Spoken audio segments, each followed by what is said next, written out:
ان الحمد للہ نحمده ونصلی علی رسولہ الکریم اما بعد فاعوذ باللہ من الشیطان الرجیم بسم اللہ الرحمن الرحیم وجعلوا للہ مما ذرأ من الحرث والانعام نصیبا فقالوا هذا للہ بزعمهم وهذا لشرکائنا صدق اللہ العظیم۔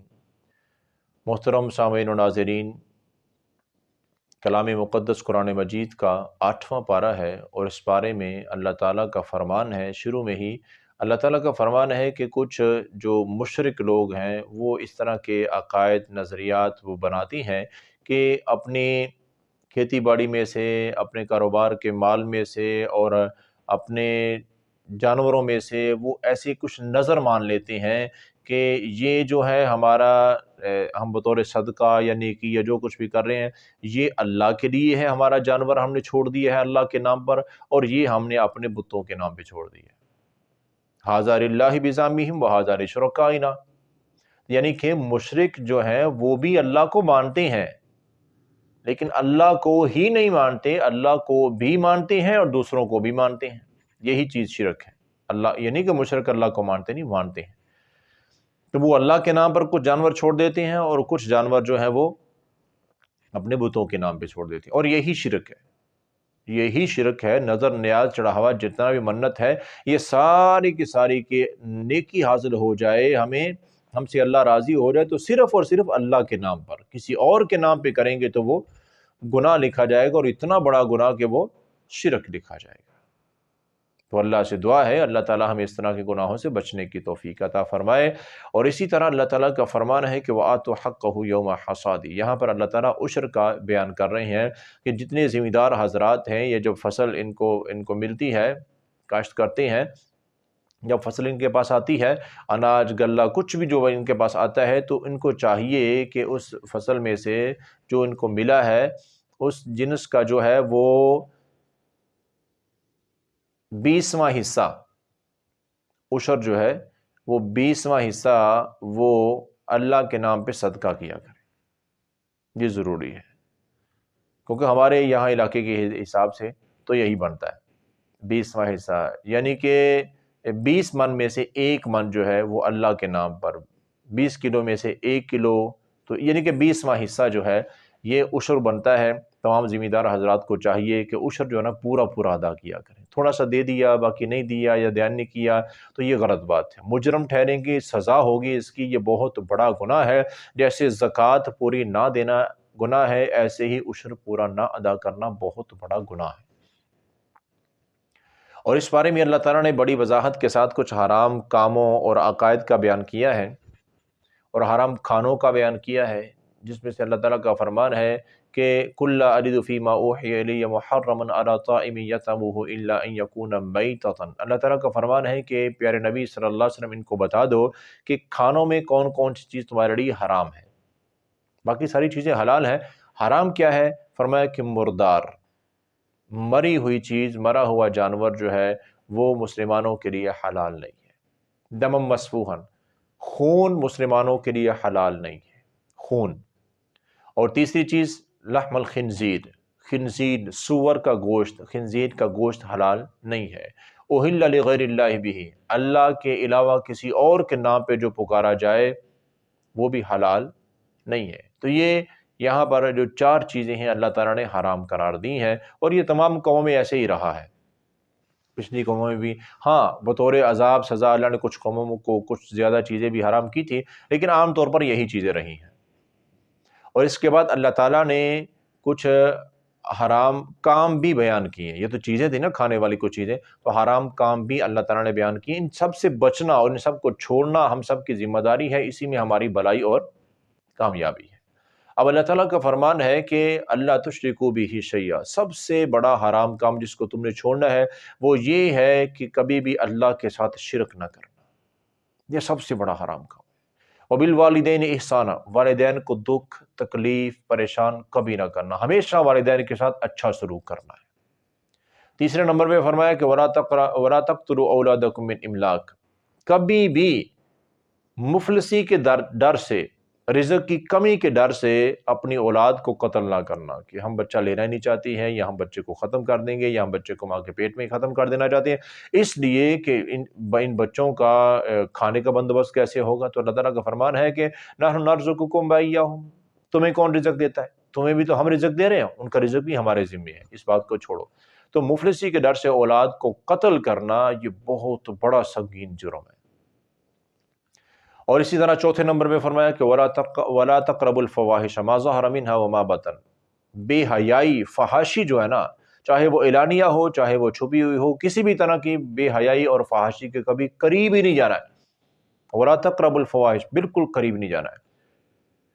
اور پانچویں نمبر پہ فرمایا کہ وَلَا تَقْتُلُوا النَّفْسَ الَّتِي حَرَّمَ اللَّهُ إِلَّا بِالْحَقِّ، کبھی کسی کو ناحق قتل نہ کرنا۔ قتل میرے بھائیو بہت بڑا گناہ ہے، جس کی سزا ہمیشہ کی جہنم ہے۔ تو اللہ تعالیٰ کا فرمان ہے کبھی بھی لڑائی جھگڑا تو تکرار بحث و تکرار ہو جاتا ہے، لیکن بات بات پہ گولی چلا دینا، اسلحہ اٹھا لینا، کسی کو قتل کر دینا، یہ بہت بڑا ناقابل معافی سمجھے گناہ ہے، بہت بڑا گناہ۔ اور اس کے بعد اللہ تعالیٰ چھٹے نمبر میں فرماتے ہیں کہ وَلَا تَقْرَبُوا مَالَ الْيَتِيمِ إِلَّا بِالَّتِي ہِیَ أَحْسَنُ، اللہ تعالیٰ کا فرمان ہے کہ کبھی بھی کسی یتیم کے مال پر ظلم زیادتی نہ کر۔ یتیموں کا مال تمہارے پاس ہے، کاروبار کر رہے ہو تو ٹھیک ہے، اس کا نفع ان کو بھی دو۔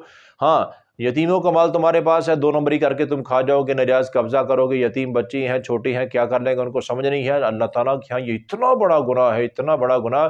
اللہ تعالیٰ کا فرمان ہے کہ ایسا کرنے والا جو یتیموں کے مال پر ظلم زیادتی کرتا ہے، اللہ کا فرمان ہے کہ جیسے ہی یہ بندہ مرے گا نا، موت آتے ہی اس کو عذاب شروع ہو جائے گا۔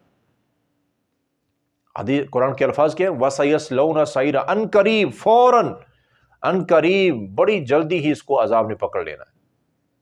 تو اس لیے میرے محترم بھائیو، کبھی بھی کسی یتیم پر ظلم زیادتی نہ کریں، بلکہ یتیم کے ساتھ تو نیکی کرنا بہت بڑا نیک عمل ہے۔ پیارے آقا فرماتے ہیں یتیم کی کفالت کرنے والا جنت میں میرے ساتھ یوں جیسے دو انگلیاں ملی ہوئی ہیں نا، اس طرح میرے ساتھ اکٹھا جنت میں ہوگا، ایسے داخل ہوگا۔ اور ساتویں نمبر پہ اللہ تعالیٰ کا فرمان ہے کہ ایک اور بڑا عظیم گناہ ہے، اوفوا الکیل والمیزان بالقسط، اللہ تعالیٰ کا فرمان ہے ناپ تول میں ہمیشہ انصاف کرنا، کبھی زیادتی نہ کرنا، کوئی چیز کم دینا اور زیادہ لینا، ناپ تول میں کمی کرنا، یہ اللہ تعالیٰ کو بالکل پسند نہیں ہے، یہ حرام ہے اور 100% حرام ہے۔ اس کو چلاکی کہہ رہے، کچھ بھی کرے، کسی کو سمجھ نہیں آتی ہے، میں اس طریقے سے ناپ تول میں کمی، کاروبار میں بے ایمانی کرتا ہوں، کسی کو سمجھ نہیں آتی، کسی کو سمجھ آئے یا نہ آئے، اللہ کو سارا پتہ ہے۔ اللہ جانتا ہے کہ تم کیا کر رہے ہو، اس لیے ان گناہوں سے باز رہو، یہ ایسے گناہ ہیں جو تمہیں ہلاک کر دیں گے۔ وَإِذْ قُلْتُمْ فَاعْدِلُوا وَلَوْ كَانَ ذَا قُرْبَىٰ، اور اس کے بعد اللہ تعالیٰ کا فرمان ہے کہ کبھی بھی جھوٹ کا ساتھ نہیں دینا ہے، جھوٹ کا، ظلم زیادتی کا ساتھ نہیں دینا، ہمیشہ سچی، سیدھی اور عدل و انصاف کی بات کرنی۔ وَلَوْ كَانَ ذَا قُرْبَىٰ، اگرچہ تمہارے اپنے قریبی رشتہ داروں کے خلاف کیوں نہ ہو، بات سچی کرنی۔ وَبِعَهْدِ اللَّهِ أَوْفُوا ذَٰلِكُمْ وَصَّاكُمْ بِهِ لَعَلَّكُمْ تَذَكَّرُونَ، اللہ تعالیٰ کا فرمان ہے کہ میرے اس عہد کو یاد رکھو، اس پر پکے رہنا ہے، اس کو بھولنا نہیں ہے، اور یہ سب کچھ میں تمہیں نصیحت کر رہا ہوں تاکہ تم نصیحت حاصل کر لو، بچ جاؤ گے تم، وگرنہ بہت بڑی سزائیں ہیں میرے بھائی۔ اور اسی بارے میں اللہ تعالیٰ نے پھر انجام بڑی قوموں کا ذکر کیا ہے کہ دیکھو انہوں نے میرے جب ان احکامات کو توڑا تھا، نافرمانی کی تو ان کا انجام کیا ہوا۔ اس انجام سے پہلے اللہ تعالیٰ نے ایک اور چیز کا ذکر کیا۔ اللہ تعالیٰ کا فرمان ہے کہ یا بنی آدم خذوا زینتکم عند کل مسجد، اللہ تعالیٰ ہم سب کو کہہ رہے ہیں کہ جب بھی نماز کے لیے جایا کرو نا، تو کم سے کم لباس صاف ستھرا رکھا کرو اپنا۔ اچھا صاف ستھرا لباس جو ہے یہ اللہ تعالیٰ کو بہت زیادہ، نیا لباس ہونا ضروری نہیں ہے، جیسا بھی ہے، پرانا ہے، جیسا بھی ہے، لیکن دھلا ہوا ہو، صاف ستھرا ہو۔ گندا لباس پہن کے بدبو انتہائی قسم کی آ رہی ہو اور مسجد میں نماز کے لیے، یہ اللہ کو پسند نہیں ہے۔ نماز پڑھنی ہے تو صاف ستھرا لباس ہونا چاہیے۔ اور اس کے بعد اللہ تعالیٰ نے ان تمام قوموں کا ذکر کیا ہے جن کو اللہ تعالیٰ نے نافرمانی کی وجہ سے، اللہ نے ایسے ہی اصول ان کو بھی بتائے تھے، جو اصول ہمیں بتائے نا کہ یہ حرام کام ہے، یہ کرنے نہیں ہے، یہ حرام چیزیں ہیں، یہ کھانی نہیں ہے، ان لوگوں کو بتائے تھے، لیکن انہوں نے جب نہیں مانا، نافرمانی کی ہے، تو اللہ تعالیٰ نے پھر ان پر دنیا میں ہی عذاب نازل کر دیا۔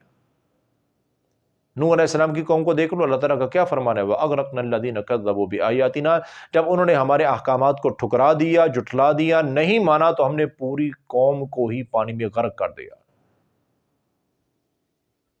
اور پھر اللہ تعالیٰ کا فرمان ہے کہ قوم عاد کو دیکھ لو، بڑی مضبوط قوم گزری تھی، فَأُهْلِكُوا بِرِيحٍ صَرْصَرٍ عَاتِيَةٍ، اللہ تعالیٰ نے ایسے تیز طوفان اور آندھی چلائی تھی کہ جیسے ہوا میں تنکے اڑ دے نا، اس طرح انسان اڑ اڑ کے پتھروں پہاڑوں کے ساتھ مار مار کے اللہ نے ان سب کو ختم کر دیا۔ کَأَنَّهُمْ أَعْجَازُ نَخْلٍ خَاوِيَةٍ، جیسے کھوکھلے کھجور کے تنے پڑے ہوتے، لکڑیوں کی طرح مرے پڑے تھے اس طرح۔ اور اسی طرح اللہ تعالیٰ کا فرمان ہے قوم سمود کو دیکھ لو، فَأَخَذَتْهُمُ الرَّجْفَةُ، ایسی قوم تھی انہوں نے اللہ کی نافرمانی کی، اللہ نے کہا تھا کہ یہ حرام کام ہے، یہ کبھی نہیں کرنے، وہی کرتے رہے تو اللہ تعالیٰ نے زمین میں ایسے زلزلہ لے کے آیا کہ ساری قوم تباہ و برباد ہو گئی، مر گئے سارے، کوئی ایک بھی نہیں بچا ان میں سے۔ اور قوم لوط کو دیکھ لو، اللہ تعالیٰ نے کیسا عبرتناک انجام دیا، اللہ نے کہا تھا کہ یہ حرام کام ہے، ان کو چھوڑ دو، وہ نہیں چھوڑتے تھے، اپنے رسول کی نافرمانی پہ لگے رہے، تو انجام کیا ہوا؟